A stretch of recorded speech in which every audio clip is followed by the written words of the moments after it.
Good evening, everyone. Welcome to the meeting of the Charlestown City Council. Today is September 3rd, 2025. It is 6:33 p.m. We'll begin our meeting with the Pledge of Allegiance. If everyone would please join. Pledge of Allegiance to the flag of the United States of America and to the republic for which it stands, one nation, under God, indivisible, with liberty and justice for all. Thank you. Tonight's invocation will be led by Troy Daniel from the Rock Family Worship Center. Reverend Daniel. The floor is yours, sir. Thank you, member and council members. Let's pray. Lord Jesus Christ, we thank you for your favor. We thank you for this honor it is to be at this council meeting.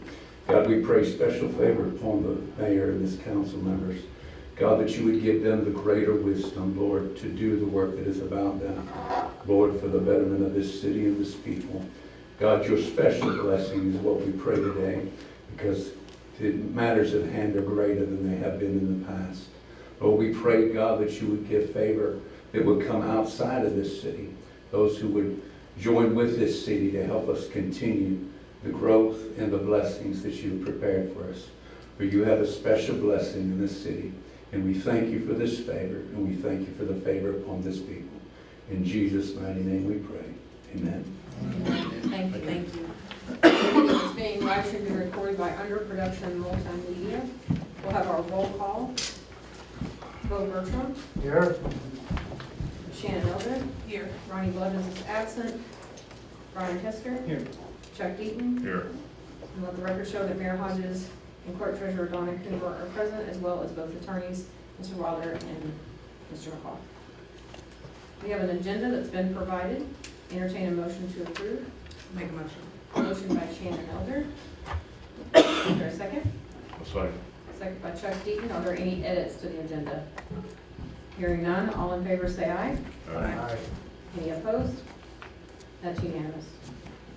You have your standing business, which includes the approval of your minutes from the meeting on August 4th, the current claims, and the payroll allowance docket from July 28th to August 24th. Entertain a motion to approve. Motion. Motion made by Shannon Elder. Do you have a second? Second. Second by Chuck Deaton. Any edits or questions? Hearing none, all in favor say aye. Aye. Any opposed? That's unanimous. At this time, I would open the floor for public comments not related to the budget hearing. The budget hearing is a separate item on the agenda. If you had general public comments, now would be the time. Seeing none, we'll move forward through the agenda. Our legislative youth advisor was unable to be with us. I asked Mercedes if there was any update I could give on her behalf. She is speaking at the National Honor Society induction tonight, so that's why she's not with us. I will say that she did a great job with the Fiesta event that we had at the depot this past Sunday. That's the second year she's hosted and helped us with that event. And then she asked me to let everybody know that the girls soccer team has a doubleheader tomorrow at 6 p.m. against Scottsburg, and she would like to encourage everyone to attend. And she wanted to make note that there is a blood drive happening, I guess, at the school on Thursday as well. So. At this time, we have a presentation from Paige Sansone from Baker Tilly. This is our 5-year Senate Enrolled at One Impact Analysis. Paige, the floor is yours. Thank you, Mayor. We are having some technical difficulties tonight with our computer monitor up here, so apologies for that. It might be a non-visual state of the city later, but we'll do the best we can. Are these all different? No. What is going on with the copies? Oh my gosh, I am so sorry. Something's wrong with the copies. Are they all? Yeah, I am so sorry. You need some help? No worries, we can sort it out really quick. It's not a big deal. We have space over here. We're just gonna have just a quick. It's copies, like, it wasn't collated. That's fine. It won't take us very long to straighten it out. We'll just kind of talk in generalities. Yes. While we're sorting that, if you would like. And Yes, I would like. Chuck, if you want to put it here. So right here. My apologies. Didn't even notice that they were messed up. So I'm here to just give you a brief overview of the financial plan We looked at your property tax supported and your local income tax supported funds, and we also worked in the effects of Senate Enrolled Act 1. So, again, you'll have this hopefully afterwards to be able to look at. The first thing that we looked at was your fund balances and your major operating funds. So the best practice is for the general fund and really any major operating fund to have no less than 2 months of revenues in your cash reserves. So that would mean ending cash equal to no less than about 16 to 17% of what you spend.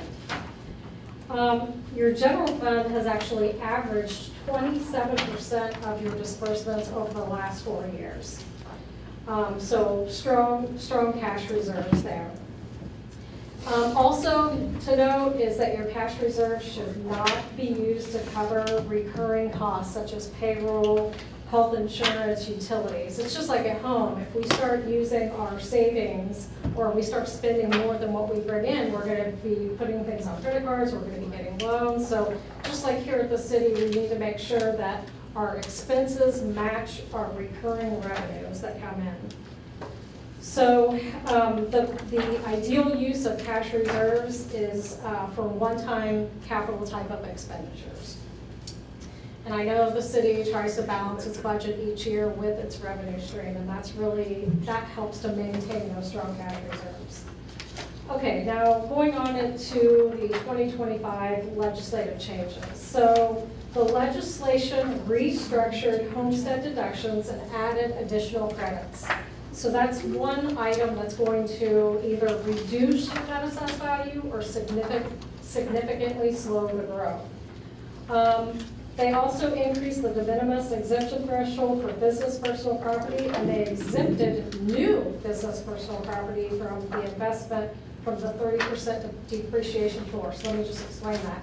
Per business personal property, we could depreciate it down to 30%, so at least there would still be some taxable value. Now it can be depreciated down to 0.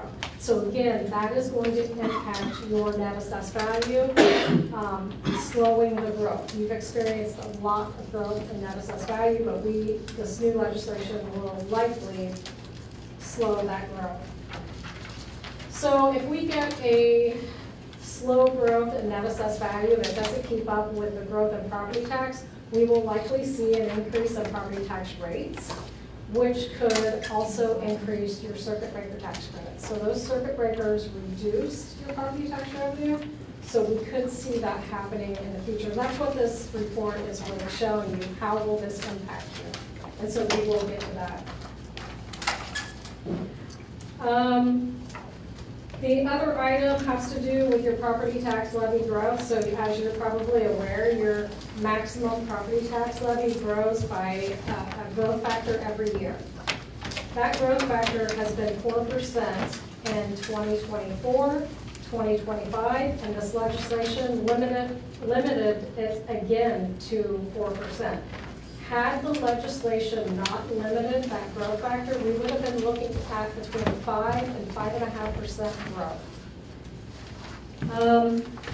For years 2027 and beyond, the growth factor is supposed to go back to being based off of kind of the change in the economy if the legislature doesn't limit it again. So it is our hope that by 2027, you could be experiencing a 5% growth in your property tax levy. But that remains to be seen. We'll have to see if the legislature tries to limit it once again. We do have copies now, so if you need Okay. page references. Great, thank you. I'm on page number 2. 2. Yeah, and I'm just summarizing what's written there. So page number 2. So property tax revenue. This is where we have the new legislation impacting the city's property tax revenue starting as early as 2026. So we are expecting that the city will receive $96,000 less in 2026 compared to what you would have received had we not had this legislation. So no legislation baseline compared to we have this legislation, $96,000 less.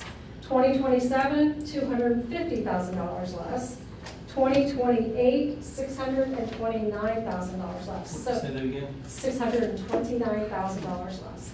So it does ramp up, and here's one of the reasons why it ramps up. Well, there's a couple reasons. One is that these homestead credits, these new homestead credits, are phased in over a 6-year period. The second reason is that this county has local income tax, property tax replacement that provides a credit on taxpayers' tax bills. That's going to get eliminated at the end of 2027. So that will drive up circuit breaker credits. So that's why it's jumping up in 2028. And I'm going to show you how that impacts your general fund here in a few minutes. So local income tax, this is a huge change. So local income tax, the structure that we know it today is going to expire at the end of 2027. So right now you have certified shares, public safety, economic development, and EMS in this county. That is all going to expire at the end of 2027. In its place will be what is shown in that box at the bottom of page 2. You, as a city, On the right box. yeah, this, This is page 2. I don't know why this is so messed up, I'm so sorry. Flip, it It looks like it this. should be front and back. Yeah, it's from that. Yeah. I don't see page 2. I don't have page 2. There wasn't a page 2. Okay. Everything I went through was on page 2. Just a cover, and then it goes to page 3. Yeah. And there's no I will page 2. email a copy to you. Okay. That's correct. Okay, so I will explain what's at the bottom of page 2. So, the new local income tax Should I structure. copy that for them, because I had it from. I'll go. Oh, okay, that starts in 2028. You, as a municipality, can adopt your own local income tax at a rate of up to 1.2%. This is brand new. You have not had the authority in the past to adopt this rate. You will need to adopt it because you will need to replace what you're not receiving in certified shares, economic development, and public safety. The county unit will be able to adopt their own at 1.2%.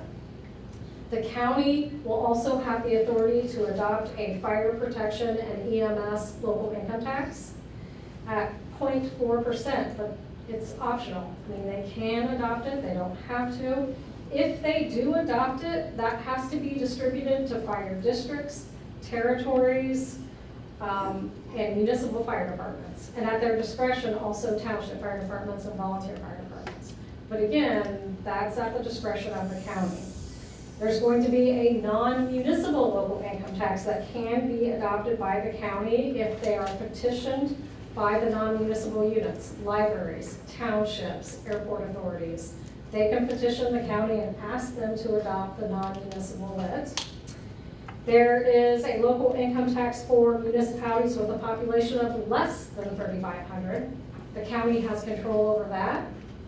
It can be up to 1.2%, and it will be distributed by population. But again, I go back to your city can adopt your own at 1.2%. That 1.2% will not be impacted by whatever the county adopts. So you'll get the full 1.2 if that's what you want. It will not be impacted by what the county adopts.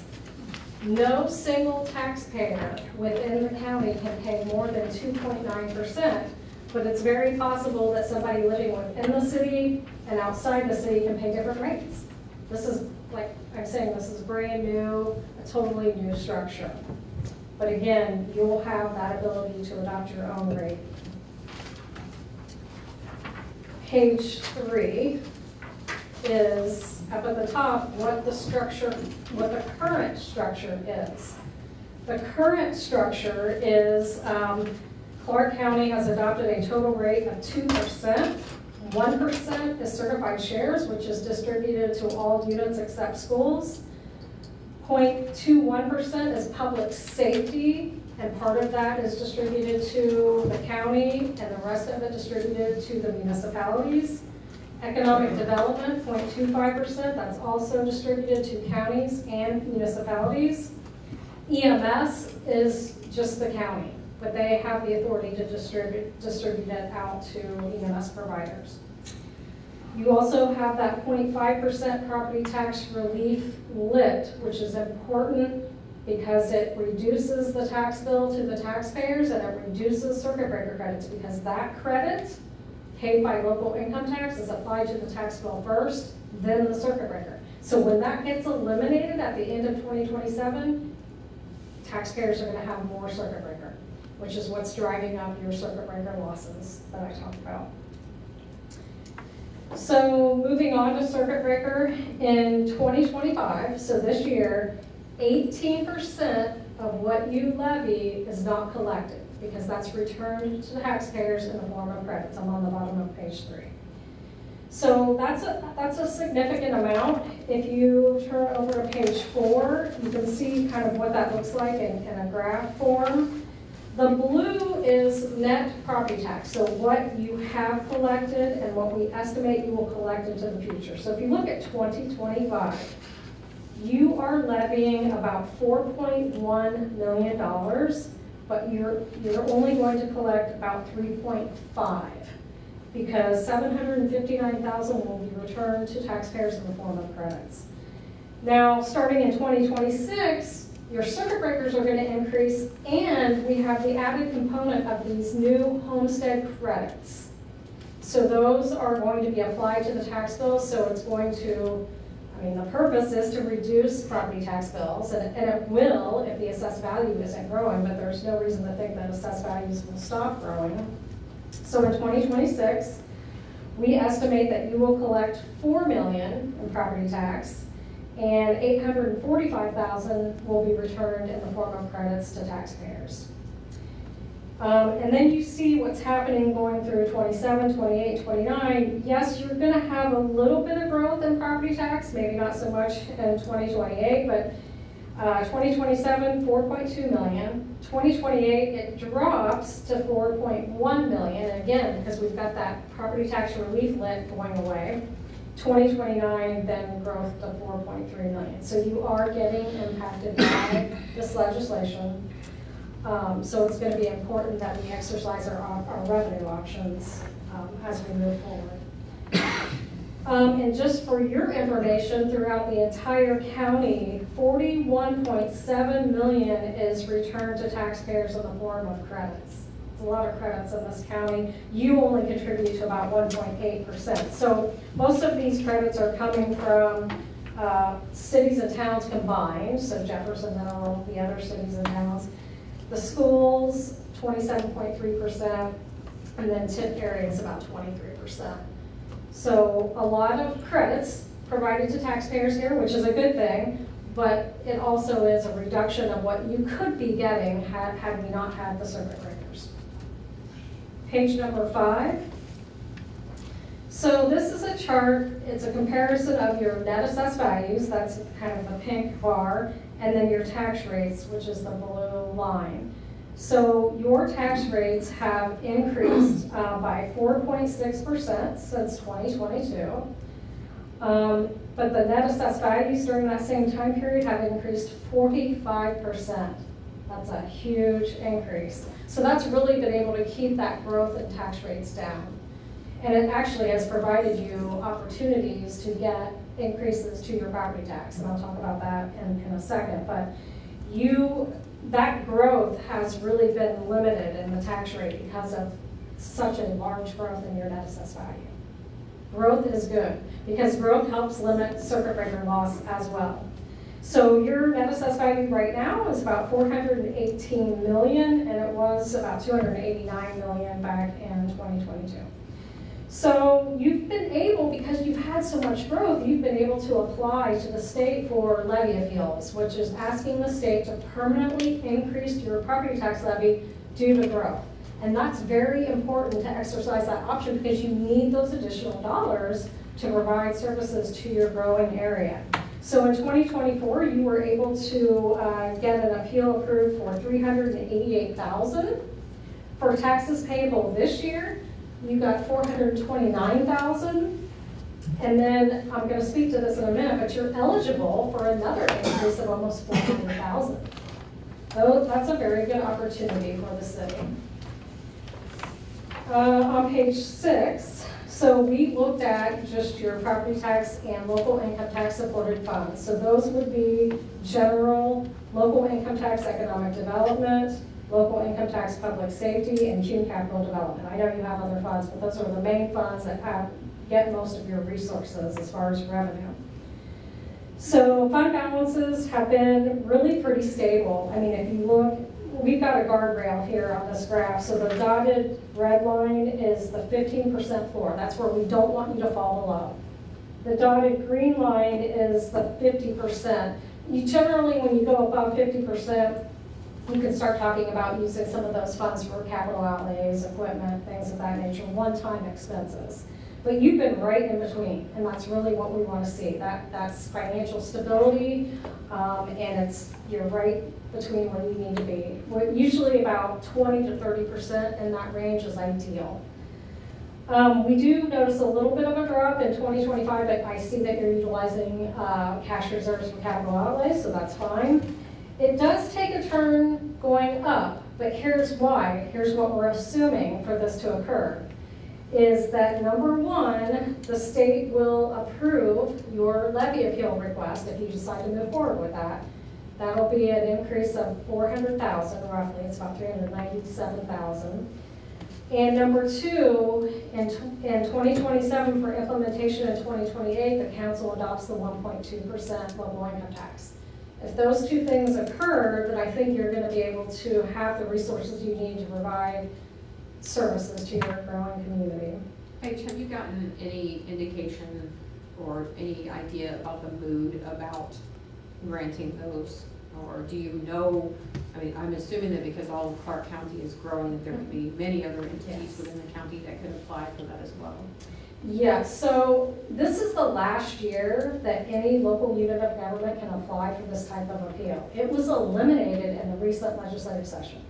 So because of that, we foresee many units, not only in this county, but throughout the whole state, applying for this appeal if they are eligible. So if that should happen, I think two things. One is that DLGF in the past has been very critical about these appeals. I think they're going to be ultra critical this year, knowing that the legislature didn't want this anymore. So they're going to scrutinize this appeal, make sure that you need it. They've done that in the past, but it could be even more difficult this time around. It's not a given. And number two, if some of these other units also get approved for appeals, then that might mean tax rates will go up and circuit breakers can go up. Right now, this report is kind of standing alone. We don't know if those other units are going to file an appeal. They have until October 19th to do so. Why would they not? Well, good question. Why would they not is probably because they don't want to increase the tax rate, or because they don't have a sound reason to request the appeal. Like if they can't substantiate the need, that would be a reason why they wouldn't. I think it's critical to draw a distinction between net assessed value growth because of increased assessments and actual, what I call measurable growth. So in writing our appeal, I have focused our appeal on actual measurable growth outside of just NAV increase. There's one thing for the assessor to come through and raise property values and create net assessed value growth. We have measurable growth in building permits increases, and across the board, it ends up being about 20% in every measurable way I could find. 20% increase in building permits, 20% increase in traffic counts, those kinds of things. And so when I wrote our appeal, the narrative for it, which we will have for you at your special meeting on the 22nd, we'll have that application for you to vote on at that time, submit in time for the October deadline. But I tried to focus on showing those measurable things, not just the formula of our net assessed value going up. For what it's worth, that might contribute to why some people don't. I mean, if you ask me as a financial advisor, I would say take every opportunity that you can. But sometimes due to reasons, people or taxing units just don't file the appeal. So moving on to the local income tax piece. I know this is not something that you have to make a decision on until 2027. In fact, the earliest you can make this decision is July 1st of 2027. But you have that ability to adopt a local income tax up to 1.2%. And if you look on page 7, the chart kind of up at the top shows you a comparison of where you are at right now. So 2025 actual, you get lit certified shares, lit public safety, and lit economic development. Those all total $1.8 million. In 2026, we do see that it could go up. We've got early estimates from the Department of Local Government Finance, so we think that'll go up to $2 million. 2027, if growth continues like it has been, we think it'll go to $2,174,000. But then, at the end of 27, those 3 local income taxes expire. You're not going to get those anymore.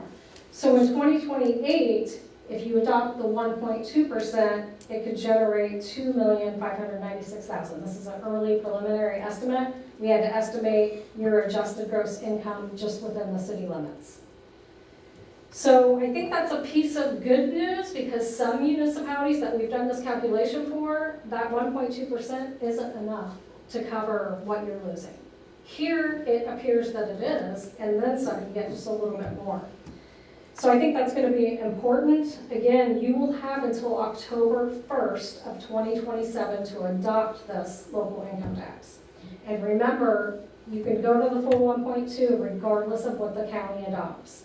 If you add up all those new rates, it actually comes out to be 3%, but no single taxpayer can pay more than 2.9%. The county's going to have to make a decision on where to reduce. They're not going to be able to go to the max on everything. But you can. That decision rests with the county to make sure that no single taxpayer is going to go above 2.9%. The next item that was part of the legislative session has to do with road funding, and there was a couple of good things that came out of that legislation. One is that right now you are required to put 50% of your state distributed motor vehicle highway monies into restricted and 50% in non-restricted. That's the gas tax. If you meet these 2 qualifications this year, then next year, starting July 1 of 2026, you can put 40% in restricted and 60% in non-restricted. So it frees up another 10% to use on road improvements and paying salaries, et cetera, whereas the restricted can only be used for reconstruction, construction, and preservation of roads. It's very specific to projects. So here's the 2 qualifications. Your average pavement quality rating, also known as a PACER rating, has to be a minimum of 6, and no more than 15% of your roads are classified as being in failed condition. So if you meet those 2 qualifications, you can free up 10% of your gas taxes to be used for the normal operations of the highway department or the street department. Another piece of the legislation, House and Rural Act 1461, lowers the local match obligation for municipalities with populations under 10,000. So instead of having a 25% match, you only need a 20% match. So that would definitely apply to your city as well. We're about around 9 at this point. We're getting close. Yeah, it actually, I think it goes by the 2020 census, which I know that's lower. It's about 7,800, I think is what. So I think you do qualify. 2020 census. Yeah, 2020, we actually, that number is circulating around, but when we did our redistricting, what they actually found it to be is 8,900. Okay. Because there was some question about township being included, so we're actually 8,900 that we did based off of redistricting. Okay, well I don't know why that number keeps still showing up as low like that. Yeah, I think it's on the U.S. Census Bureau website, so they didn't change it. Who knows? But that's good to know, so you're really about 89. So that would still apply to you, so that's good. You have the option of adopting a wheel tax. During the legislation, there was a piece of proposed legislation that said you had to adopt the wheel tax to get the community crossings grant matching monies. That was taken out, but they did kind of throw a carrot in there saying that if you do adopt the wheel tax, then you might be eligible for some extra community crossings monies. But we don't know what that extra is. We're still waiting for NDOT to provide that. It's too late to adopt it this year for next year, but I just wanted you to know that you do have that option of adopting a wheel tax and surtax. You have to adopt those two taxes together. And if you adopt it at the maximum, it would generate $247,000 that you could. What percentage is that? The maximum, I think it's like $25 for the surtax and $750 for the wheel tax, if I remember correctly. It's per vehicle. I can get you that information. I can send it to the mayor. But again, it's not mandatory, but you have that option. Now the 3-year growth excess levy appeal. So you are eligible for that appeal because your average net assessed value growth over the last 3 years was 13.6%. Very good growth. That exceeded the statewide average by about 3%. So you just had to exceed it by 2% to be eligible. This is the final year to file that appeal. And again, you are eligible for $397,000. Now I'm going to go to page 12, which is the first page of the general fund cash flow.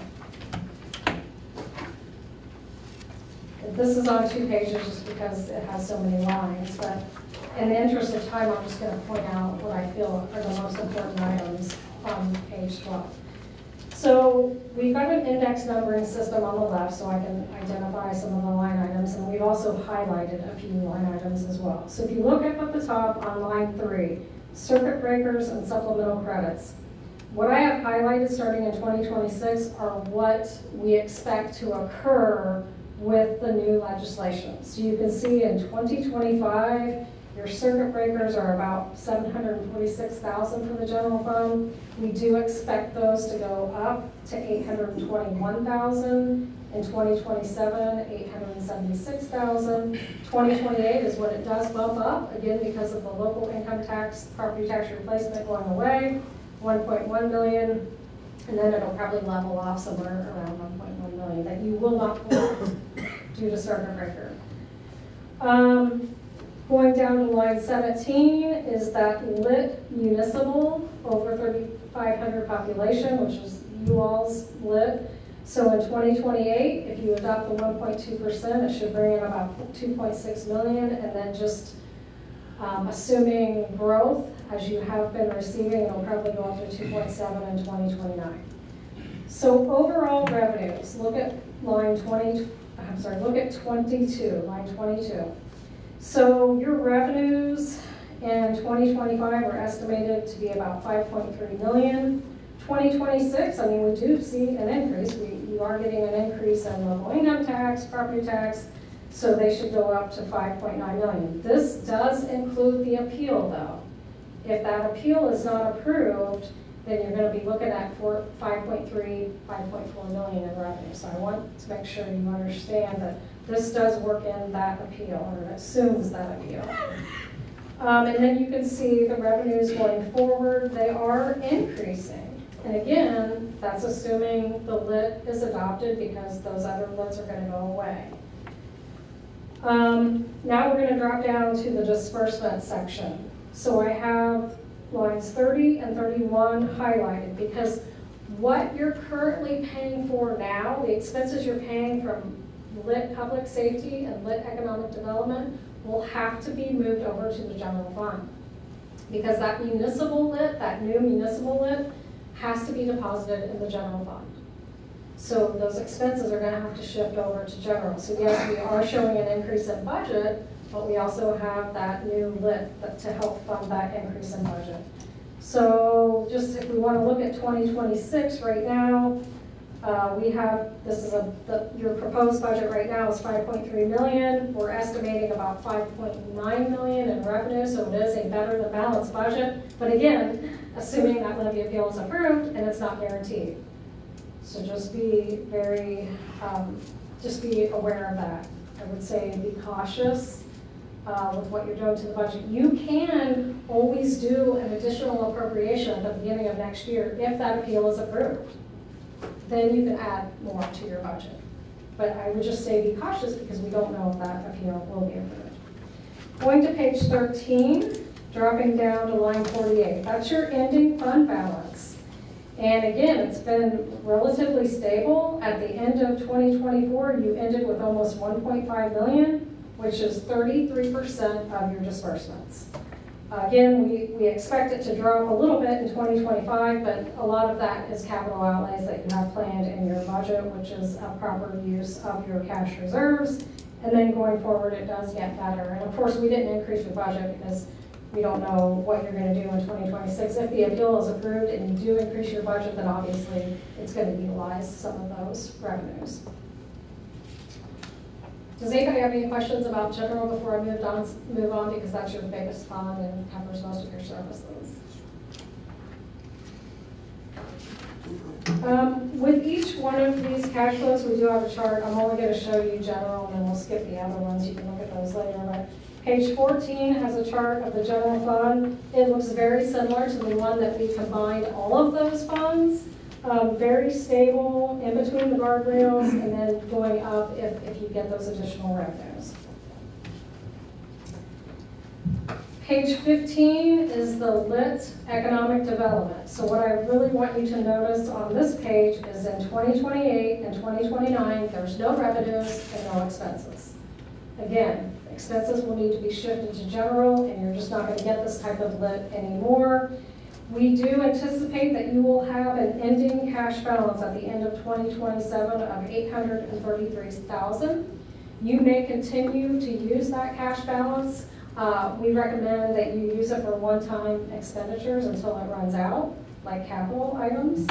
You will not be able to transfer this anywhere. You'll just have to use the remaining balance until it runs out. Page 17 is the lit public safety, same sort of situation, 2028 and 2029, no revenues, no expenses. Those expenses will move to general. Again, we do anticipate you will have a little bit of a cash reserve at the end, about $241,000. Again, utilize it until it runs out, and for one-time purchases would be the recommendation. Page 19 is your cumulative capital development fund. This is a fund that you created in 2025, so you exercised a very good option because this fund is outside the levy limits. So this was new revenue for the city that can be used for anything, not just capital. This fund is unlimited use. It's just like your general fund, even though it's called Q Capital Development, you can use it for anything.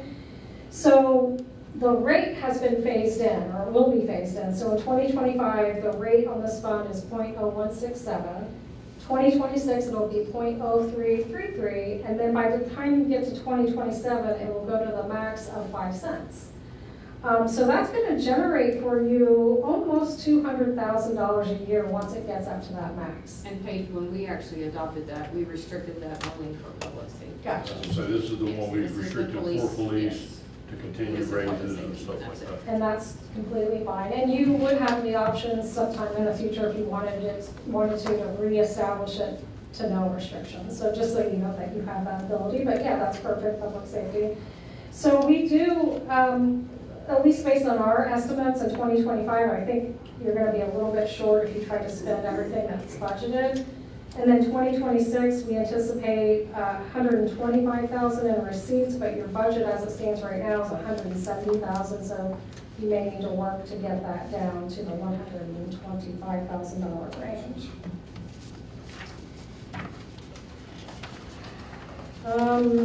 The next 2 pages, or 3 pages, I guess, from 21 to 2023 is your TIF. We did work in the impacts of the legislation. I'm not going to go through that unless you really want to, or that's just something you can kind of look at later, since it doesn't really affect your main operating funds. And then the last page, page 24, is the schedule of your outstanding debt. It's always good to be able to see what all the debt issues you have outstanding. Most of your debt is funded with TIF revenue, which is a good use of that revenue. The police station, I believe, is funded with the public safety local income tax, which will just be shifted over to the general fund. And then you have a wastewater outstanding debt. So I know that's pretty fast. And again, my sincerest apologies for the mix-up on copies. We roll with it, page. I have no idea how that happened, and I do apologize. It's okay, teamwork, I- figure it out. I will email Thank you. a copy. I know that was a lot of information, so please let me know if you have any questions. Thank you. Thank you. Okay. All right, at this time, we have, are we able to put the PowerPoint up? Okay, so at this time, I do have a brief state of the city that we like to do as we talk about the budget, and then I'll go in detail about the budget itself. The city has been in a strong financial position prior to this legislation. It's a testament to us all working together as council and clerk, treasurer, and mayor to fit within those guardrails of saving enough money at the end of the year, spending very frugally in the year, and then using that surplus at the end to provide services as needed for the residents, or capital outlays for our residents. And it's had us in that good position where we haven't saved so much that we're acting like a bank, we're actually spending the money on our residents, but we're in that healthy position. As far as where we are right now, you can advance to the next two. Kind of go through where we are with the president, some of the things that have happened over the last year. You can advance. So we've added some things. Of course, you know, in 2023, we were able to open the playground, the complete compatibility playground at Greenway Park. But since that time, we've also done some additional enhancements at Greenway Park. Many of these are direct feedback from residents. And I think that's what is wonderful about Charlestown, is that people know that they can ask us directly for things that they've identified that they need, and we work those in as we can. So we completed the creek bank stabilization and preserved the gazebo, Doug Coyne Pavilion, it was Doug Coyne Pavilion. Little things that, and these are the things that add up, okay? We added a water bottle station at the concession stand. You'd be amazed at how happy people are that they have a water bottle filling station at the concession stand. And umbrellas to provide shade in the playground, direct community feedback. We added a Gaga ball pit, which is very popular. We built a shade cover with a bench at the basketball court, again, based on direct community feedback. And we've recently, or we're in the process of almost completing some repairs at our dog park that needed to happen as well. For the depot and the family activities park, we have completed the master plan for that, and that will be presented at the redevelopment commission meeting in October. We had great public feedback from that, and if you recall, we received a $250,000 SOIN tourism bond reduction grant to make improvements there. Based on feedback that we received, and I'm not trying to spoil things for the redevelopment commission's presentation, but based on feedback, we are looking at using that money to build a basketball court there at the activities park, which is something that's missing from the activities park. It will be inside the fence with some bleacher style seating around, or wall style seating around it. And then outside the fence, we're going to add 2 pickleball courts for use in a more central location. And Donna's very excited about that. Yay! And that will use that money. So essentially the way that works is our bond payment is about $250,000 a year. So we pay our bond payment with this money, and then we kind of have that money that we would have spent on the bond payment to make these improvements. We also were awarded a $4,000 Indiana Arts Commission grant for new sound equipment.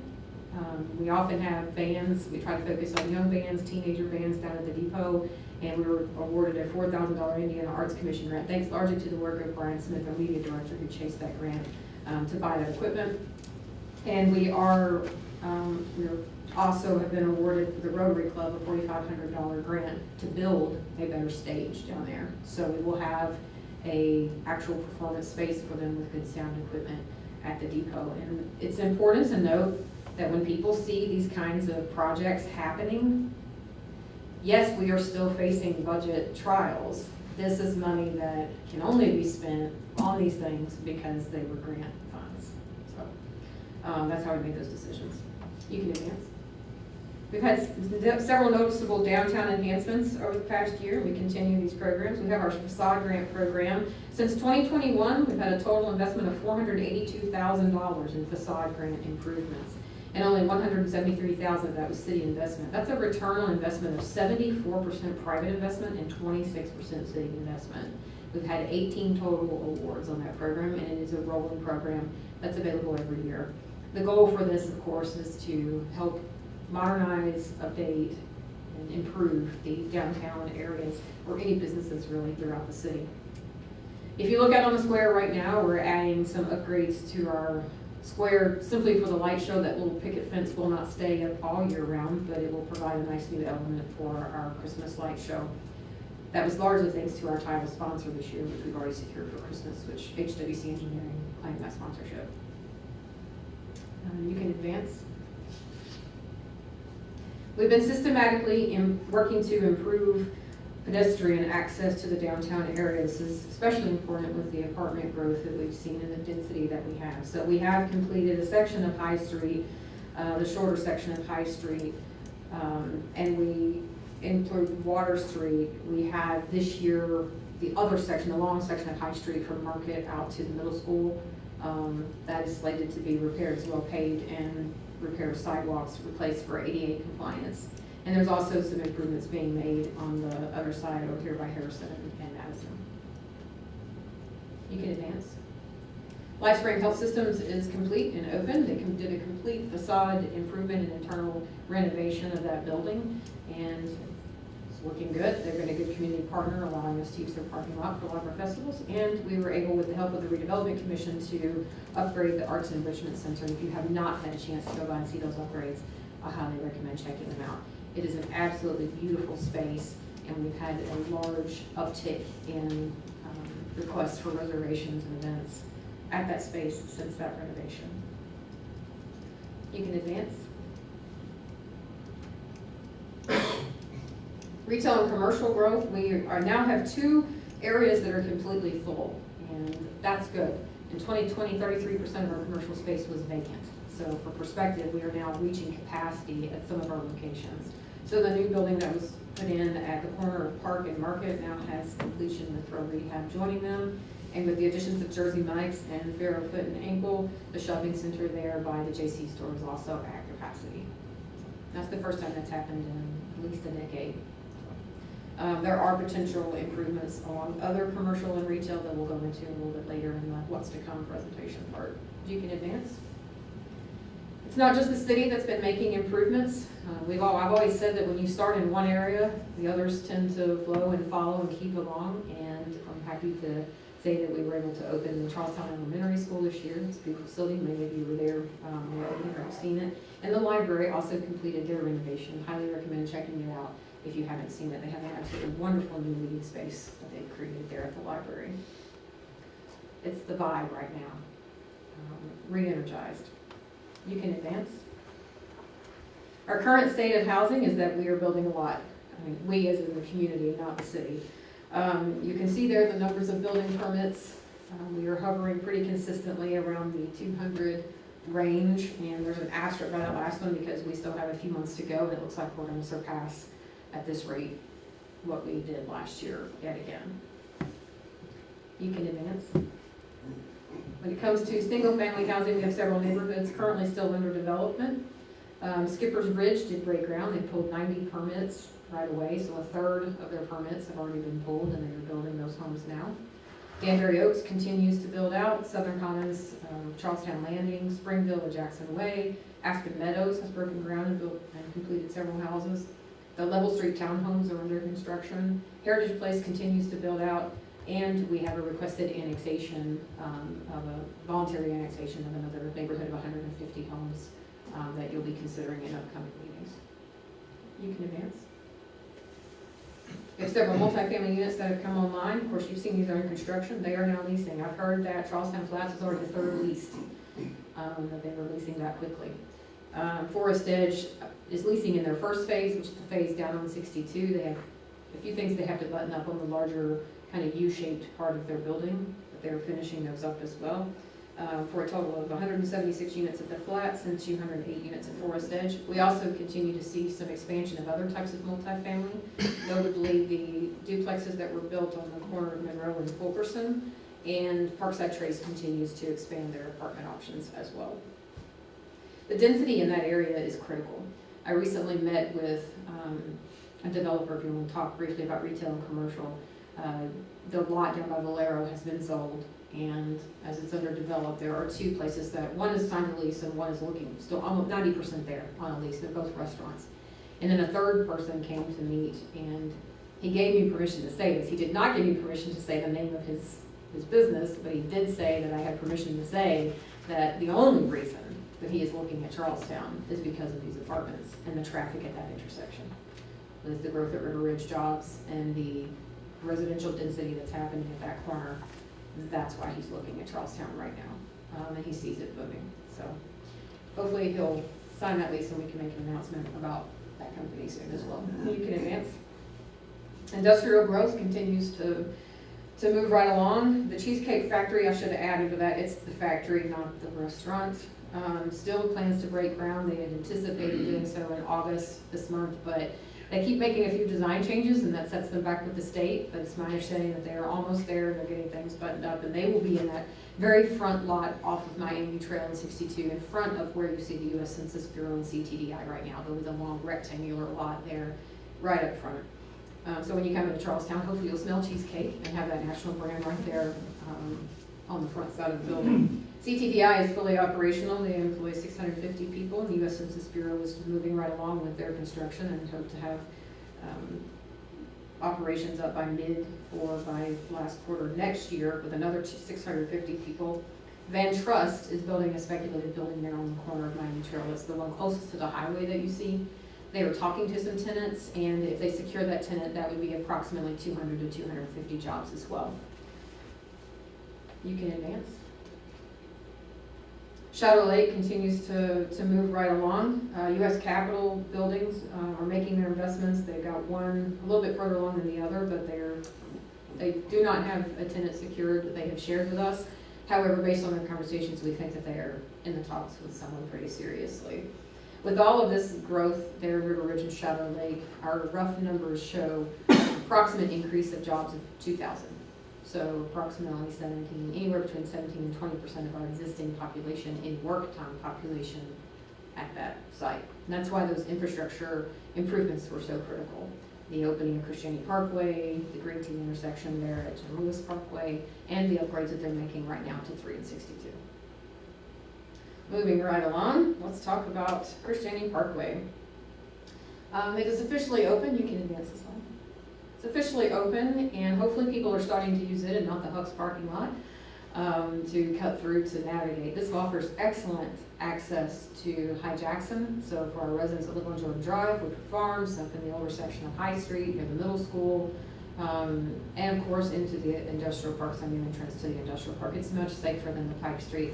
I understand that the Pike Street closure came as a shock to some people, but this is a much safer way to get in and out of that industrial park. And it's part of the enhancements that we've been making to help with the flow of traffic in the city as we realize this growth. Next up, we can talk about where we were headed in the future and how that looks different under Senate Bill 1. Next one. Shadow Lake is continuing to progress with their commercial and residential. They are aggressively pursuing commercial. I think originally they anticipated slowing down their commercial until they had some more of the industrial built. However, with the growth that's happening as quickly as the job growth at River Ridge, they realize there's a need for those auxiliary services that the River Ridge Commerce Center does not supply. Restaurants, services, things like minute clinics or eye doctors or those kinds of quick service and food options for people. So they are aggressively pursuing the commercial side, and they will be moving forward with more residential. You can move on with their Shadowbrook Farm single and multifamily homes. That's already been all approved. We're just waiting for them to progress through with their plans for that. Next. Here's where things get a little bit difficult. We had some amazing park expansions planned prior to this new legislation. And those are on hold now. As you know, the River Ridge Development Authority had donated about 106 acres several years ago. Of course, we had Shadow Lake Park, which is about 70 acres, and then the Rick Wheeler land donation behind the dog park. I'll talk about Shadow Lake Park. We had every intention of starting phase 1 at Shadow Lake Park this year. In fact, I had a rough quote from a local contractor to install that 1.5-mile walking trail, because that was phase 1. And we had to put that on hold. It was our anticipation that we would complete phase 1 in 2025, and then start working towards the actual design of phase 2, which would have been the Civic Center and the athletic courts in 2026, hopefully completion construction sometime in 2028. The reality is that we do have to be extremely conservative right now. And even if our TIF revenues were realized now from the development at Shadow Lake, where we could take on that debt and build, it's about a $23 million project for phase 1 and phase 2. Assuming that we could build that with the operations hits that we are taking over the next 3 or 4 years until we realize how this settles out and we get through this lit change, operationally, it doesn't make sense because we have 2 full-time park staff. We could not manage those properties operationally. So we have to make those tough decisions to say, look, we're gonna have to hold off on that until we're in a better financial position. It's not never, it's just not right now.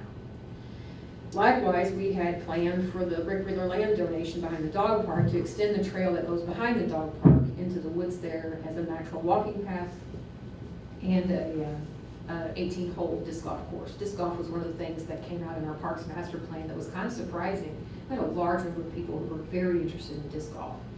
We do have the ability to install a shorter course, a beginner course in Greenway Park, and we've had some meetings, the Parks team and I, with some disc golf designers and players, and they have helped us map out a way to install a 5-basket course in Greenway so that people can at least get what they call putting practice. I'm new to disc golf, so you'll have to forgive me, but putting practice with disc golf. And also introduce people to the sport so that later when we are able to build that out, we can have a really nice 18-hole course one day. We were donated 4 or 5 baskets from the school system, actually. So we already kind of have a start for that, and that's very little cost on our part to have our crew install those. We can do that internally. It's very little cost, so that's something we do want to move forward with. We just have to wait on the larger one. As far as the land donation down Charlestown Landing Road, we are in some ways moving forward with potential for that land donation in laying the groundwork to make it happen. We were talking with River Ridge Development Authority about working with the Department of Natural Resources to build that roadway. DNR approached us a while back about wanting to move the entrance to the state park off of that road because it would take people to the main office building there rather than have them wind all the way through the park. And it would be safer with Skipper's Ridge going in on the highway to have them come in at a signalized intersection. But the road has to be built. And River Ridge Development Authority recently authorized some surveying of that road to move that. That intersection would be receiving an additional 350 to 400,000 people a year if that happens, because that's the park count right now. So that roadway needs to be improved first.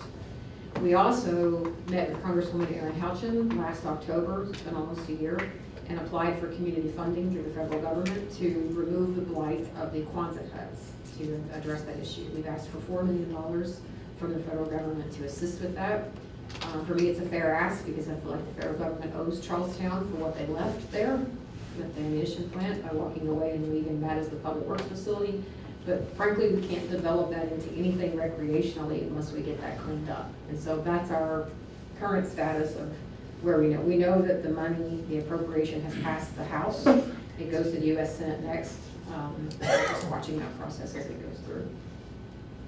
Of course, hopefully we'll be able to celebrate, and I'll let you know as soon as we know anything on that. So some of the things that we've been wanting to do are a little bit on hold.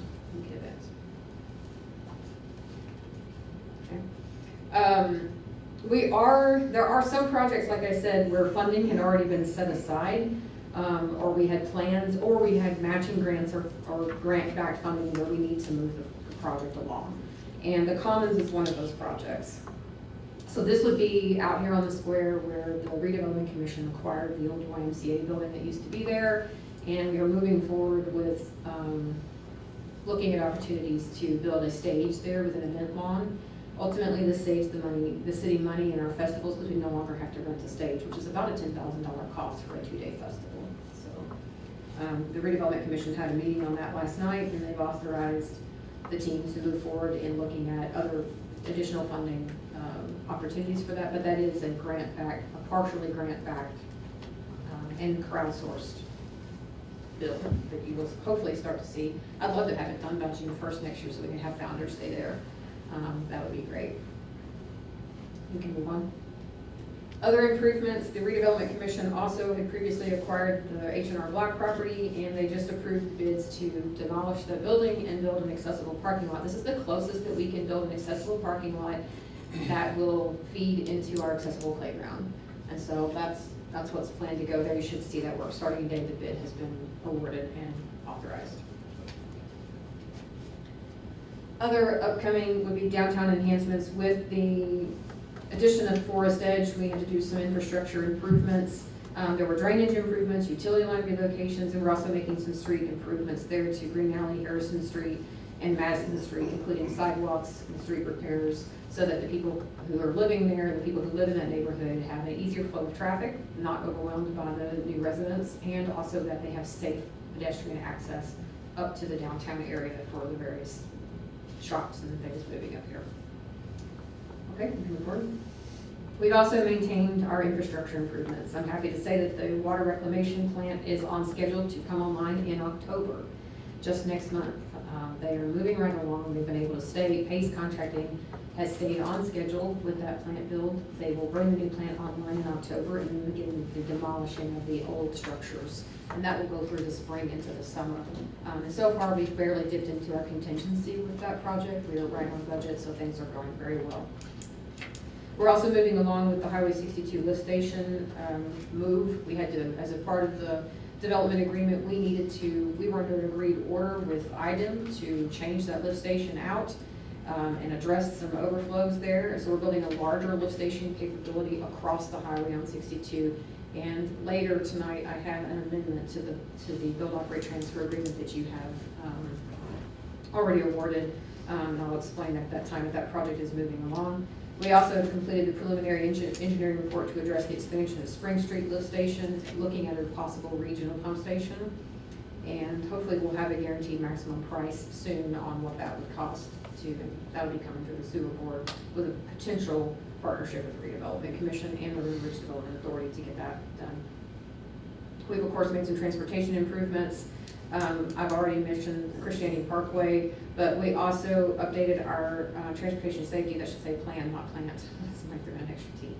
That would be me, I threw in an extra T. We have a safety plan that was done. We only paid $600 for that. That would have been a $30,000 investment if not for the help of the KIPTA organization, which is a regional transportation authority. So we had a very low cost on that, and what it did was it allowed us to have community feedback with an interactive map where people could highlight areas in the city that they thought needed attention, and then the safety plan crew came out and evaluated traffic counts, traffic flow at those locations. And so we have identified some of the areas that we need to make improvements at and some of the ways to do that, with schools and heavy pedestrian areas being some of the first and foremost. Of course, one of our biggest challenges as a city is that some of the roads that need the most improvements don't belong to us, being Highway 3, Highway 62, and of course, County Road 403. I have confirmed with the county that, of course, the roundabout is in process there at Stacy, and I have confirmed with the county that they have awarded the design contract for an intersection improvement at Bethany as well. It will be a traffic signal for the time being while they evaluate the potential for a roundabout, but if they do decide to go with a roundabout there, it would not be constructed until probably 2030 or 2031. We have shared that safety plan with those other agencies as well. So that is the short PowerPoint that I had for you as far as those updates. And I wanted to give you that update of where we've been going, how we've been spending money, what are the big projects, and where we're moving as we moved into discussing what's going on with the budget and the Senate Enrolled Act 1 impacts. Senate Enrolled Act 1 impacts include the possibility of changes to our parks events and schedule, and you'll see that reflected in the budget.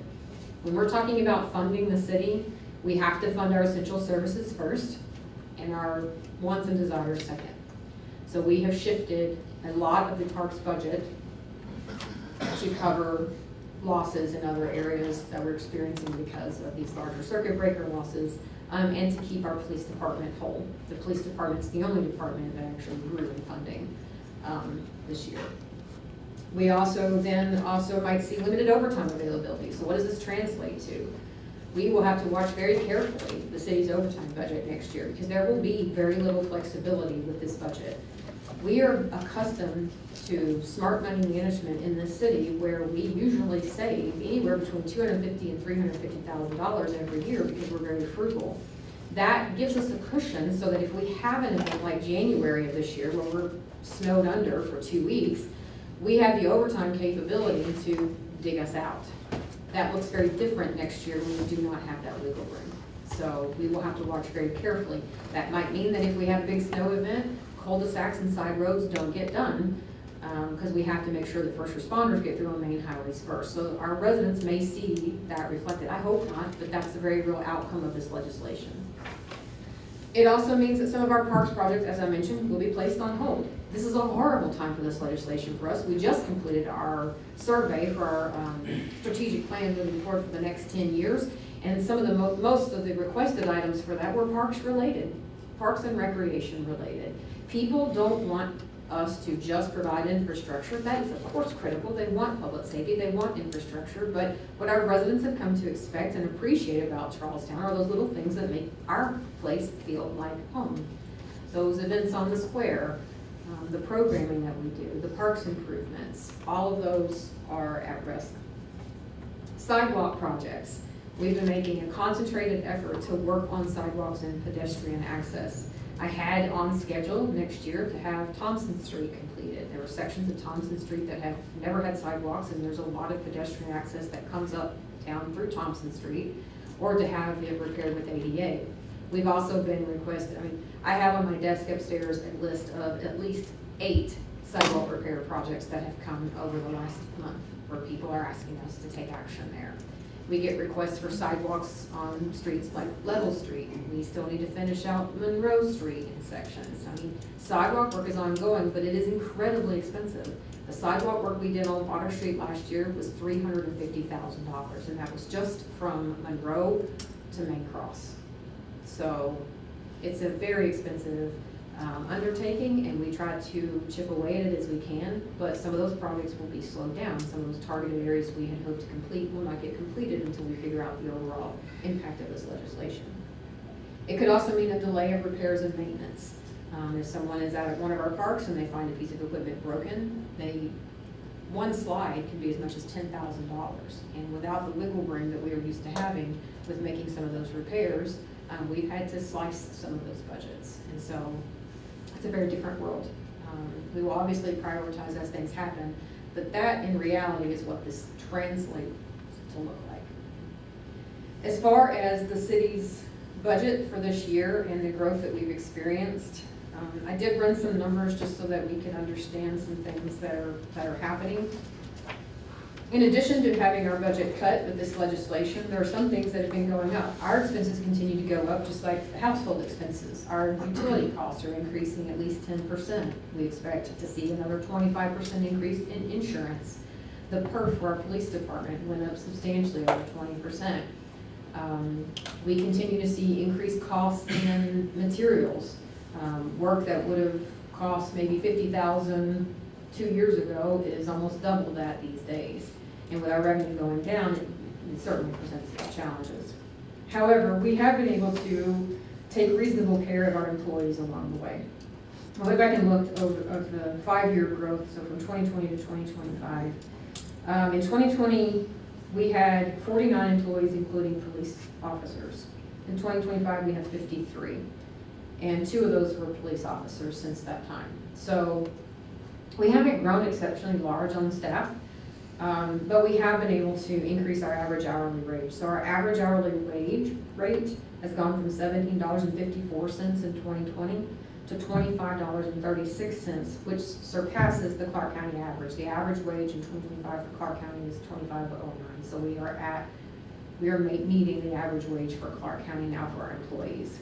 That does not include the police department factored into that because of for the hourly wage element with true hourly wage. Theirs is different because of longevity and all that. However, so that means we've seen an average wage increase of 45% since 2020. I'm sorry, Clark County average wage is $24.89 an hour, so we are ahead of Clark County average wage. Our police base pay in 2020 was $43,284, and 2025 is $60,000. So the police officer base pay rate has seen a 39% increase since 2020. I say these things because we have to take care of our employees. We have to take care of our employees because, for practical reasons, it's more expensive to hire new ones than it is to keep the ones we have, and because the ones we have are pretty stellar. They do go above and beyond on a daily basis to take care of this city. And so that leads to the conversation about the budget. I'm grateful this year that I can say confidently and happily that this has been a team endeavor. This has been a challenging budget to write, the most challenging budget I've had to work with. But thanks to the help of Donna and her outstanding staff, specifically Heather and Deborah, they are beyond compare. Amazing. And thanks to the help of other council members, feedback from all of you, but especially a meeting that I've been able to have with Chuck Deaton and Brian Hester and Donna. We have worked together as a team to come up with a budget that hurts in some places, but takes care of the things that we think need to happen. It is a conservative budget, it is a balanced budget, and we will move forward with this. There might be some small changes in line items between tonight and the next meeting before you adopt it, but I want to go through the changes in the budget and draw your attention to some of the items herein. One of the significant things that happened with the budget is that last year we had to factor for 53 pay weeks, and this year we had to factor for 52. You'll see cuts in almost all departments, the mayor, the council, parks departments most significantly, and city maintenance. This budget includes a 2% raise for all staff and police departments base pay, no raise for elected officials. This budget also includes the addition of a 19th police officer to our staff, much needed for our population growth and to reduce the burden of overtime on our police department. So if you go through page by page and go to the, you can see the initial, the general fund revenues listed there, itemized. Under the mayor's budget, you see the reduction of $15,000. We were able, with the help of the team that gathered, to allocate $5,000 I thought I was going to have to cut out of the promotional fund back in. Chuck, thank you. Chuck in particular was committed to putting that money back in. I want to make a note that that promotional fund is not for my benefit. That promotional fund is there, and we only use it for providing luncheons for staff, where we have people in and hear what's happening in the department as employee recognition for jobs well done. And at the end of the year, we show our appreciation and our support of our employees and their families by buying them a modest $50 gift card to the JC store. So they can buy a dinner, family dinner for their families anytime between Thanksgiving and the end of the year that they choose. It's not a lot, but it's something that we were going to have to cut, if not for moving some things over to the edit fund temporarily for the next year. So, under the clerk treasurer's budget, you see a reduction of $7,800. Wages, council budget, some notable things here. We have reduced the financial advisor based, and a lot of these were Donna staff looking at trends and saying, well, we didn't spend that, so we can cut that. So we've reduced it by $5,000 to $20,000. I will say this, Mr. Wilder, thank you for your prudent service to the city.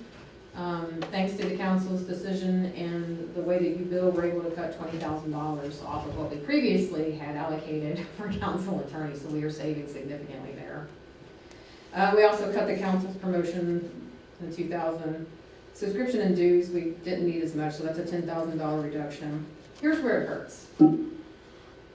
We removed the line item for the fireworks or drum show. We have two big festivals and then Christmas. We have three big expenses for festivals in the city every year, and our city loves it. Founders Day in June, Community Days in September, and Christmas, of course. Most of those expenses are covered by sponsorships. For each of those events, we usually end up with anywhere between $20,000 to $25,000 for those events to cover them. But we do always allocate $15,000 to cover the fireworks or the drum show. This looks a little different next year. More than likely, we will try to shift resources and have a larger traditional Founders Day festival and reduce community days to a smaller, maybe the food truck challenge style. It saves us money overall, and we will be looking for sponsors, because without that, these things just simply won't happen. We also were able to cut out a $51,000 vehicle lease payment for a significant reduction in the council budget. The police budget, as I mentioned, is the only one that goes up. You will see some line items moved over to the CCD fund, notably the administrative staff and the ammunition were moved to the CCD, but they saw an increase based on the 2% base pay increase, as well as the addition of the 19th police officer. Parks Department took the biggest hit. Parks Department is being reduced by $147,000. This is a 25% reduction in our parks budget. This is the one that's the hardest to stomach. I understand, council, that there are some people who would say, well, it's just parks. You need to fund your public safety, you need to fund your roads. I 100% agree that public safety is our top priority. It's always our biggest expense, and it is our highest liability, but also greatest resource. Maintaining roads, all those things are very important. But the reality of Senate Bill 1 is that if things don't get better, if the legislature doesn't fix some of the problems with this legislation, then our residents may have to rethink what they expect out of their city government. This translates to fewer festivals. This translates to the need for greater sponsorship. This translates to the need for more commitment from volunteers. And this translates to potential for having to charge more and reduce our parks hours. Because what is affected by this is staff. We scrapped the position that we've been holding on to all year. We were going to hire another full-time parks manager, and we decided not to hire that position because we needed the money to fund our critical services. Planning and zoning sees a reduction as well, about $3,000, mainly in some small things like grass cutting. Our crew is picking that burden up on some of those items. City maintenance sees a reduction of $71,000. Some of this was achieved by moving a couple of the salaries over to different areas. So we had a worker who was in city maintenance that we're actually able, does more worker sanitation, we're able to move over to sanitation. It's not a drastic cut in what they're actually having to do. It mainly was reflected in salaries. I want to make a note, we are not laying off anyone at this point. No one is losing their jobs at this point, and they will see a 2% increase in their salaries. So that kind of covers, the rest of the sheets are just your miscellaneous revenues, and that covers the nuts and bolts of the budget that's been presented. This is different than the one that I gave you in August, and again, much of that credit goes to the teamwork that was put in with all of you providing feedback along the way. Some of you just by phone or text to me directly, and then others, of course, Chuck, Brian, Don, and I having a meeting. It's a testament to the city. So the message to the community is this. These are challenging times. We are growing. Previously, to this point, we've been thriving. We're seeing all the new things that people want to see. Parks, recreation, infrastructure improvements, maintenance, community building events, new businesses. The arrival of new restaurants are on the way. We are seeing these things. And it feels like the rug is being ripped out from under us. But, thanks to the teamwork of this group, we are resilient. And we've written a budget that is balanced, that is conservative, and we will move forward.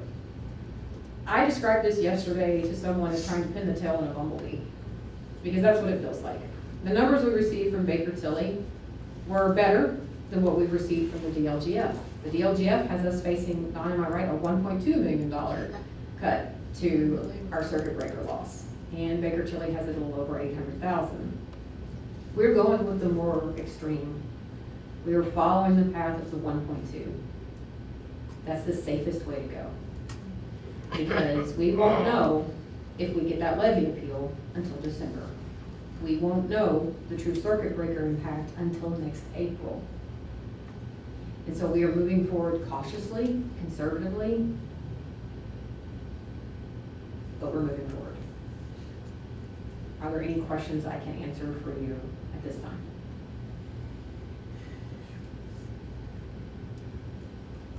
I realize it's a long meeting, it's a lot to say. We have our first reading on this tonight. It is not the adoption, but we will move forward with this, and there may be some line item changes, but the levy itself will not change. At this point, I would open it up for council comments. I was gonna say, most people don't realize the work that you and Donna and her crew put in. I mean, dealing with these numbers, pushing numbers around, making things balance. It's a major chore. And to get this to balance with the economic times we're in, it's pretty impressive. And I just want to say I applaud you for you and Donna and the crew for doing what you did. And Chuck stepped in and did a lot of work on this too. And I appreciate Chuck too. I just want to say thank you, yourself, your team, Donna and her team, for allowing me to come in and ask questions. Second year budget, don't know a lot. Eric, thank you, appreciate everything. He opens the door and lets me come in. I talk to him, I talk to other officers, talk to people throughout the city, and you know, I told you all, worked with a lot of people, and it really means a lot to see what they do, to see how hard they work, to see them getting grants, to putting money towards things that we don't need to pay for. You know, that saves us in other ways. So seeing them and their hard work go forward, thank you for allowing that to happen and working together with us. And everybody works together, and I mean, everybody gets something out of it. So I appreciate it. All right, so at this time, we will officially open the public hearing on the budget. This is the advertised public hearing. The adopted budget for this year would be $5,308,288 on the general fund. Local income tax, $338,228. Police pension, $163,920. Local road and street, $165,390. Motor vehicle highway, $342,264. Cume cap, the SIG tax, $11,438. The Cume cap development fund, $170,528. And sanitation, which is a fee-based, not a tax rate, fee-based service sanitation, $929,766, for a total adopted budget across all funds of $7,421,822. If you would like to make public comment during the public hearing, it is now officially open. You would just come forward, state your name and address, and make your comment on the budget. Going once, twice. All right, I will officially close the hearing for the budget, for the 2026 budget, and we will move through the rest of our agenda. No old business, straight to new business. So this will be the first reading of 2025 OR 12, which is the budget for 2026. I think I've said enough about the budget, so I just need a motion to approve. I'll make a motion, we move forward with the new budget. All right, got a motion from Chuck Beaton. Is there a second? I'll second. Second by Shannon Elder. Any questions? Hearing none, all in favor say aye. Aye. Any opposed? That's unanimously approved on first reading. This will come back to you at your October meeting, not at your special meeting on the 22nd of September, but your October meeting for final reading. Up next, you have an ordinance 2025 OR 13 on the golf carts. So let me explain. When you passed the golf cart ordinance before, Thank you, Ms. Page. thank you, Paige. Thank you. We did not have a penalty in there for non-compliance, and so this amendment adds that penalty. It says there shall be a fine of $250 for any violations of the previous ordinance, essentially. So you're voting to amend that ordinance that you previously adopted, which was 2025 OR 6. I need a motion to approve. So moved. Motion by Brian Hester. Second by Shannon Elder. Any questions? Hearing none, all in favor say aye. Aye. Any opposed? That's unanimous, so we'll bring that around for second reading at your next meeting. You have an appropriation reduction. Donna, did you want to explain what this one was for? I remember it was administrative. Yes, on the CCD levy, we submitted it to the DOGS, and it was an estimated amount that we came up with, and they said that we had to cut it $15,000 less, and that was their recommendation, was to do an appropriation reduction, and that amount is included, the reduction is included in this budget amount. So council doesn't affect the budget at all. Okay, great. Okay? So do we have a motion to approve? Make a motion. Motion by Chuck Eaton, Second. second by Shannon Elder. Any questions on that? Hearing none, all in favor say aye. Aye. Any opposed? That's unanimous. Have back next time. And then, Tony can explain if you have any questions, but you'd received a letter of disapproval for a Bolly Drive zoning change. Tony, did you want to briefly explain that to the process to the council for that?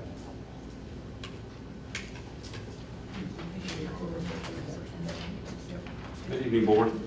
What we had on July the 14th, we had a hearing in front of the Plan Commission for a zoning change to plan unit development on Bowling Drive. We heard both sides of the story, took a vote, and we decided to recommend disapproval to this board. There was a lot of issues that just weren't clearly affected or discussed. So our recommendation was for the board for disapproval. So the council has the option to either approve the zoning despite the recommendation or to accept the disapproval. And in your motion, I just need you to say which you are making the motion for. I make the motion to accept the disapproval from the ordinance, or the zoning change. Okay, so Brian Hester makes a motion to accept the disapproval. A second. Chuck Deaton seconds. Are there any questions? All in favor say aye. Aye. Any opposed? That's unanimous. That's one vote. Thank you, Tony. Thank you. Thank you. And then the final thing is only one vote as well. So previously you had awarded a build, operate, transfer project for the Highway 62 lift station construction. In that time, as they were looking at locating the force main that goes from that Highway 62 up to the plant, the most expedient and least expensive route goes through some commercial property that is on 62 there, kind of next to, like where the medical facility is, off of the Grace Avenue, there would be a road that would connect through. There's a stub for it over by the medical office. That Wilson. Yeah, so right there in that line. So basically, the developers of that land, the owners of that land have agreed to give the city access to run that at no additional cost if we would lay the road. And so the redevelopment commission worked out an agreement with them to do that, but that requires a change in the build, operate, transfer agreement. This does not impact the cost from the sewer or from the council. This amendment is funded entirely by redevelopment dollars. And the amount, it's amended, in addition, $88,430, making the total amended amount $3,834,825. But that difference is covered 100% from redevelopment. Redevelopment sends along their recommendation. Chuck, if you want to speak on that, you can as a member of This is redevelopment. something that Tim had talked about and said this would be the absolute easiest route. It's a lot easier if you needed to work on later in the future, as far as force main, everything. It's just much easier access, easier route, straighter line, everything about it was a whole lot better. So we took Tim's recommendation on that. It's not gonna affect future commercial property if somebody. No, it'll be on the easement of that road. They needed a road to access that commercial property. And so what happens is the redevelopment commission has worked out a development agreement with them whereby as they develop that property, they will build the road. And the sewer line will go in the center of that road just like everywhere else. All right. Yep. Good. All right, do we have a motion to approve that amendment? I'll make a motion. Motion by Chuck Eaton, Second. second by Shannon Elder. Any questions? All in favor say aye. Aye. That is approved. That only leaves one thing, ladies and Make a gentlemen. We have a motion to adjourn by Chuck Deaton. Do we have a second? Second. Second by Shannon Elder. All in favor of adjournment, say aye. Aye. We are adjourned. Please sign before you leave. I know you want to get out of here. Please sign. Do I have time?